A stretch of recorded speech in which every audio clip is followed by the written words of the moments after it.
O Brasil é um país cheio de histórias estranhas, relatos que atravessam décadas, assustam cidades inteiras e até hoje continuam sem explicação. Algumas dessas histórias parecem lenda, mas outras têm testemunhas, documentos e até investigação do próprio governo. Hoje você vai conhecer 3 dos casos paranormais mais assustadores já registrados no Brasil, histórias que muita gente prefere fingir que nunca aconteceram. A primeira aconteceu em 1996, em uma cidade tranquila chamada Varginha, no sul de Minas Gerais. Era uma tarde comum de janeiro quando 3 meninas caminhavam por um bairro simples da cidade. Elas conversavam, riam, voltavam para casa, até que algo chamou a atenção delas perto de um terreno vazio. No começo parecia apenas uma sombra agachada perto de um muro. Mas quando elas olharam melhor, perceberam que aquilo não era uma pessoa. A criatura estava encostada no muro, como se estivesse fraca ou ferida. A pele era marrom escura, meio oleosa. A cabeça era grande demais para o corpo. E os olhos eram enormes e vermelhos. As meninas ficaram paralisadas por alguns segundos. Uma delas começou a chorar. Outra disse que a criatura parecia estar olhando diretamente para elas. Foi quando o pânico tomou conta. As 3 saíram correndo desesperadas até chegar em casa. No começo, os adultos acharam que era imaginação.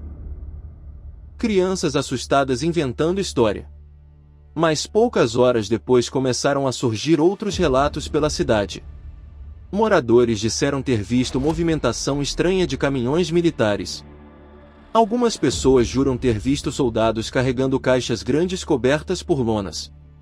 Outros dizem que viram uma criatura sendo levada dentro de um veículo do exército.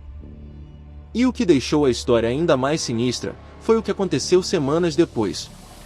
Um policial que teria participado da captura da criatura morreu de uma infecção misteriosa. A versão oficial nunca confirmou nada. Mas até hoje, em Varginha, muita gente acredita que o exército brasileiro capturou algo que não era deste mundo. Mas se você acha que esse é o caso mais assustador, espere até ouvir o próximo. Voltamos no tempo para 1974, na cidade de São Paulo. Na manhã do dia 1º de fevereiro, o edifício Joelma estava cheio de pessoas trabalhando normalmente. Era um prédio comercial movimentado no centro da cidade. Ninguém imaginava que, naquele dia, aconteceria uma das maiores tragédias da história do Brasil. Um incêndio começou em um dos andares e rapidamente se espalhou pelo prédio.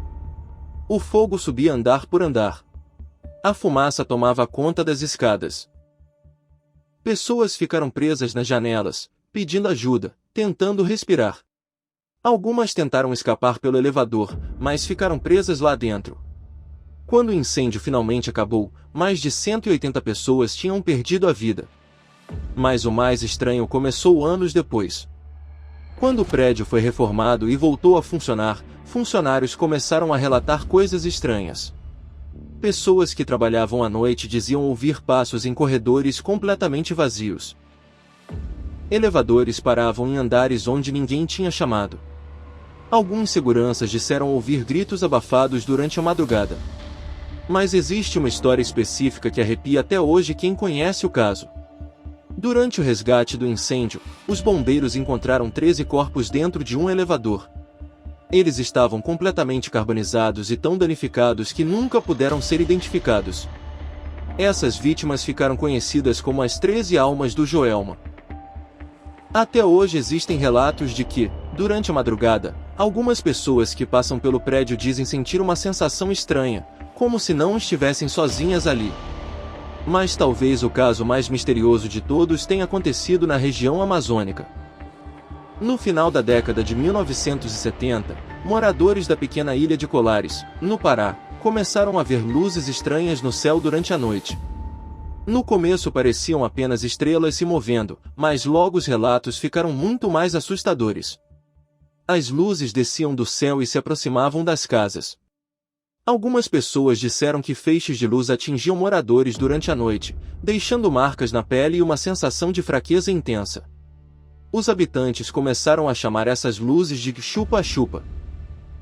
O medo se espalhou pela cidade inteira. Muitas famílias passaram a dormir juntas em um mesmo quarto. Algumas pessoas simplesmente abandonaram suas casas. A situação ficou tão séria que a Força Aérea Brasileira iniciou uma investigação secreta chamada Operação Prato.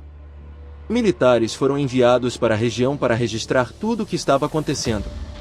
Durante meses eles observaram o céu, fotografaram objetos luminosos e entrevistaram moradores. Alguns desses registros só foram revelados décadas depois. Fotografias de luzes estranhas. Desenhos feitos por militares descrevendo objetos voadores. Relatórios detalhando encontros inexplicáveis. Mas mesmo com toda essa investigação, nenhuma explicação oficial convincente foi apresentada.